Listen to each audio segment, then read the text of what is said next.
দিয়ে আবারও নেড়ে ছেড়ে চুলাটা অন করে দিলাম।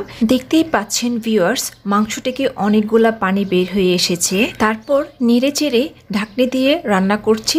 আবার ঢাকনিটা খুলে আবার নেড়ে ছেড়ে দিয়ে আবার ঢাকনি দিয়ে কম আছে রান্না করছি। কিছুক্ষণ পর পর ঢাকনিটা খুলে আবার নেড়ে দিচ্ছি। এইরকম করে করে আমি রান্নাটা পুরোটাই কমপ্লিট করব। তো এখন এখানে 7-8টা মতো কাঁচামরিচ ফালি করে দিয়ে দিচ্ছি। মাংসটা কিন্তু আমি শেষ দিয়ে একদম পুরোটাই রান্না করে নিই নেই, যাতে পরে আমি নেড়ে ছেড়ে একটু কষিয়ে রান্নাটা কমপ্লিট করতে পারি। তো এখানে আমি 1 টিস্পুন মতো দারচিনি গুঁড়া অ্যাড করে দিচ্ছি। এই দারচিনি গুঁড়াটা অ্যাড করলে এই মাংসের ফ্লেভারটা এত নাইস আসে। এখন আবারও মাংসটাকে নেড়ে ছেড়ে দিয়ে ঢাকনি দিয়ে ঢেকে একদম লো হিটে আমি দমে রেখে দেব।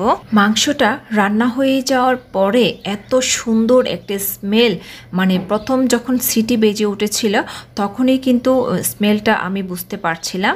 এখন এখানে অল্প বেরেস্তা উপর দিয়ে ছড়িয়ে দিচ্ছি। আর খেতে তো আলহামদুলিল্লাহ এত মজা হয়েছে, মানে কি বলবো। যেমন